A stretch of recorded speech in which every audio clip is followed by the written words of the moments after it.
Welcome, Deborah. Could you tell us a little bit about yourself and about TCAS? My name's Deborah Keyser, and I'm the director of Cerdd Music Centre Wales. Cerdd promotes and celebrates the music of Wales.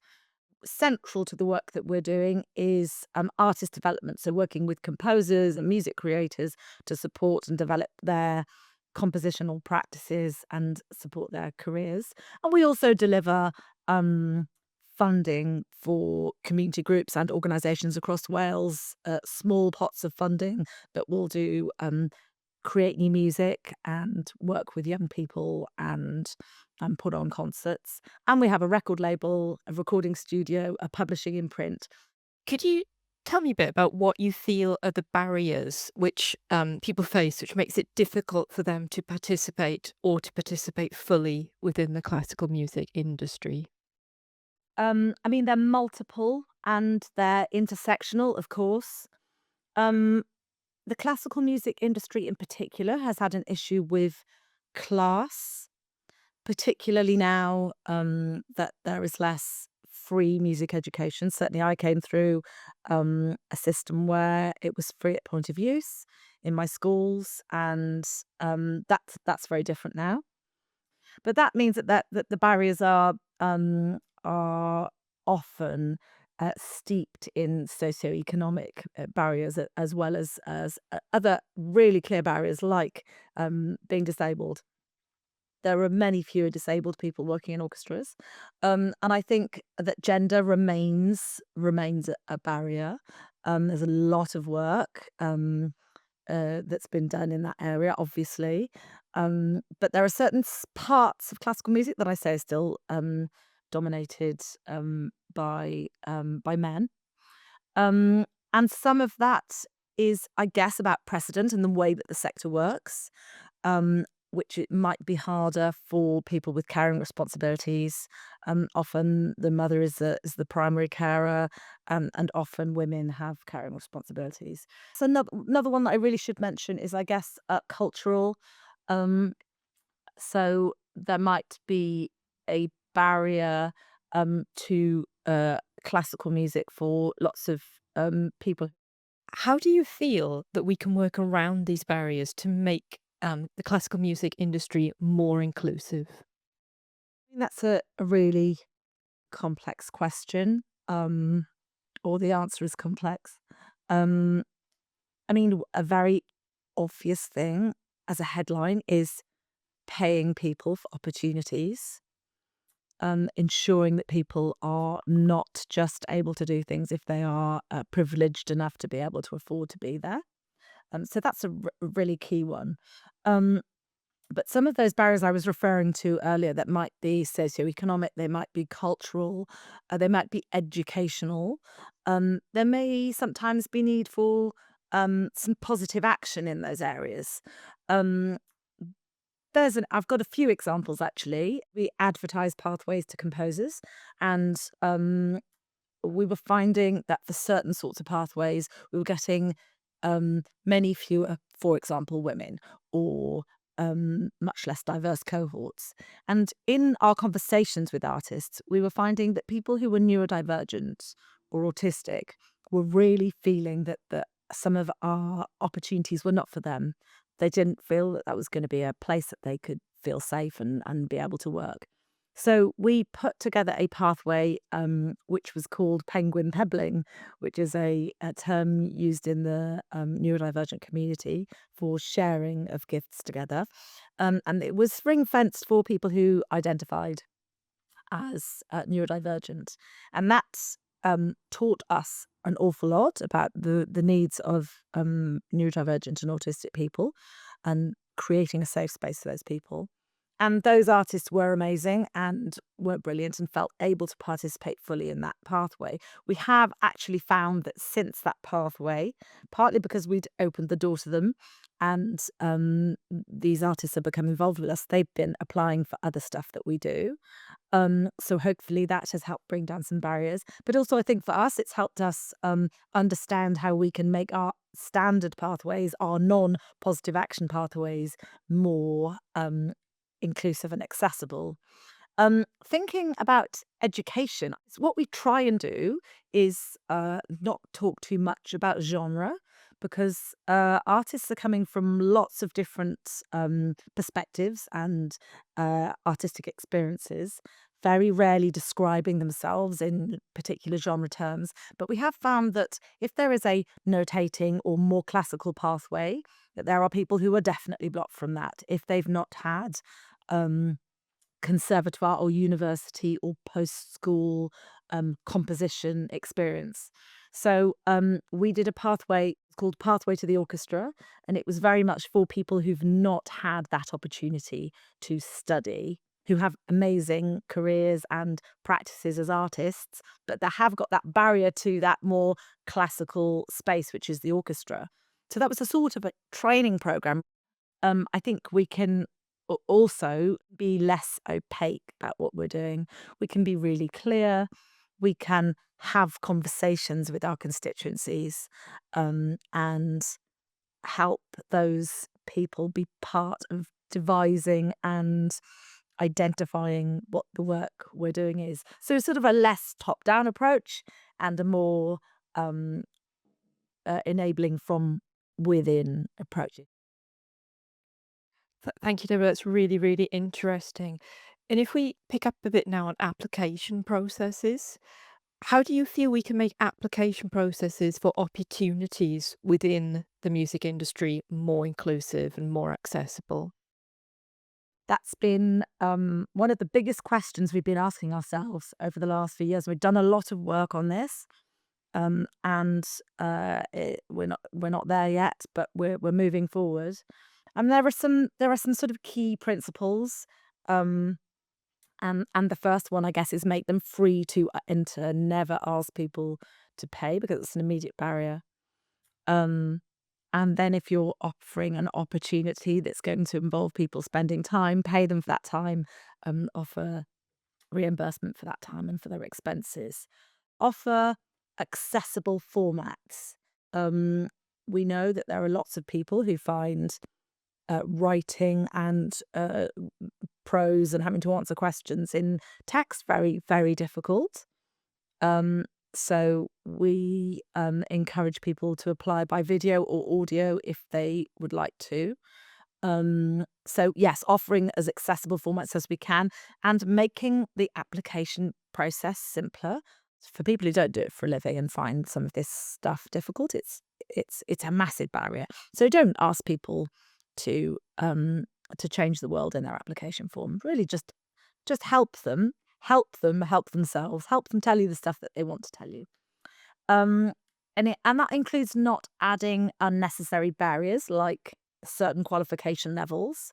If we're talking about music, we want less to see their CV and what they've done, and more to hear about their practice, how they describe it, and what they're most proud of. So that's very much a talking to an artist on their own terms. Be transparent. Always name the panel members and explain the process that's going to be gone through, so that people can understand who's looking at what and when and who's going to be making decisions. And a really big one that still remains an issue is don't use anonymous selection.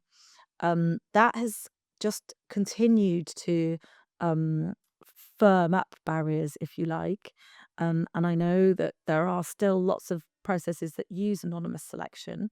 Um, why? Because anonymous selection doesn't give you any more information than what you hear or see on the page, and that hides potential. It doesn't show how much privilege or how many opportunities that artist has already had. Um, and it also, and I really believe this, it enables us to continue to recruit in our own image. So it doesn't open the aesthetic, it doesn't allow music to move forward, led by the artists. It enables gatekeeping. So those are few of the things I think that can really help application processes become uh, yeah, just much more inclusive. Thank you, Deborah. If we think a bit now about adjustments that we can make to make things more inclusive. What sort of adjustments have you found or do you feel can be appropriate and reasonable and helpful? I guess they're as sort of broad as the people we're working with, but reeling back to the penguin pebbling project I was telling you about, um, some of the adjustments we made there, um, through talking to the people that we were working with, we created a low light, calm, quiet space that people could remove themselves to. Um, and it's more regular than I ever imagined. And I completely understand why, that people need to leave a space and have another space that they can just be alone. I think that overwhelm is a thing for many, many more people than would even identify it themselves. So that's one quite simple thing to do. Have a safe, quiet space that people can go to. Working flexibly and being open and discursive is really, really key here. So those adjustments might be different for different people. So uh, at the very outset, explaining that whatever it is your need is, talk to us about it, a named contact who can talk to you about what your particular needs might be. There are many people who have many, many needs. So those conversations help us frame the timetable, um, uh, make that work for as many people as it can. Um, Providing support workers where necessary. Some people do need someone to come along and support them, and that's a cost. So being really aware of that as music organisations, and helping to cover caring costs. Those are real costs as well. Um, if people can bring babies with them, completely fine as well. And so working around being much more flexible than I guess the music industry is used to being. Um, and of course, making physical adjustments to spaces, walking in someone else's shoes or seeing the world through someone else's lens is a really important thing. So I think the adjustments really come from that conversation at the front. What we do ask for is access riders. And we'll explain to people what that means. It might be as simple as a phone call or a sentence, or it might be quite a sophisticated document. But those things will help us understand what that particular cohort that we're working with will need. So yeah, that I mean that was quite a broad and not very specific answer, because I think that actually often it's hard to be specific until you know the people you're working with. But yes, I mean, and there will be some very obvious things like ensuring that the place you're working with has wide enough doors for a wheelchair. Thank you. Thank you very much for that, Deborah. It's really helpful answer. Um, so I know that TKEV has signed up to Sound and Music's Fair Access Principles. Could you tell us a bit about why TKEV decided to do that? Of course, yes. So TCAR is part of the PRS Foundation's Talent Development Network. We've been in the network for several years now, and it's a really amazing network of organisations across the UK that are working in talent development in music, cross genre. And Sound and Music had been sharing with us some of the statistics that they'd been analysing at their end from their pathways and their projects. Um, and they've been noticing and identifying certain groups and genders that were not being represented in their work as much as others. Um, and so we all came together and started talking about the way that we were running our application processes and the sort of baseline that we were working on. And Sound and Music came up with these principles in collaboration with other people, but they're very much Sound and Music's principles.